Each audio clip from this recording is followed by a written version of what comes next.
Welcome to qnawire. Okay, so we can apply the energy balance equation here. So if E dot in is equal to E dot out, if we expand it, we have Q dot in plus M dot H1 is equal to M dot H2. Q dot in here is the rate of heat loss from the building. And M dot here is the mass flow rates of the air. H1 is the initial enthalpy, and H2 is the final enthalpy.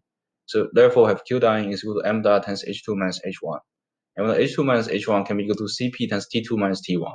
Cp is the specific heat for the air at a room temperature. And T2 is the final temperature, T1 is the initial temperature. So therefore, we also know that the mass flow rates can be equal to the inlet density of the air times the inlet volume flow rate, which can be also expressed as P1 over RT1 times V1 dot. P1 is the inlet pressure, R is the gas constant for the air, and the T1 is the initial temperature.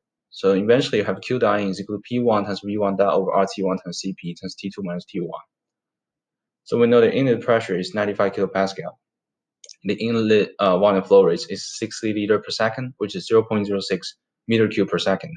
And the gas constant for the air is 0.287 kilojoule per kilogram per Kelvin. We know the initial temperature, which is the outdoor temperature, is -5 degrees Celsius, which is 268 Kelvin. And we know the specific heat for the air at a room temperature is 1.005 kilojoule per kilogram. Let me use degrees Celsius in this case. Doesn't matter if you want to use the Kelvin, it's fine as well. I just want to use degrees Celsius, so I don't need to convert T2 to Kelvin. Okay, and we know T2, which is the final temperature, which is the indoor temperature, is 25 degrees Celsius.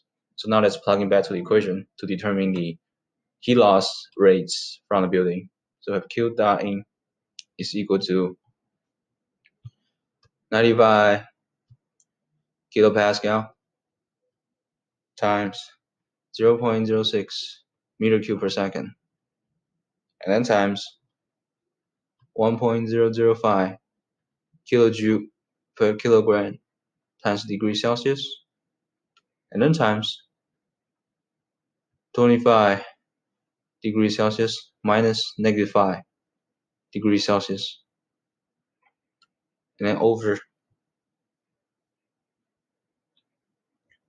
0.287 kilojoule per kilogram times Kelvin, and then times initial temperature in Kelvin form, which is 268 Kelvin.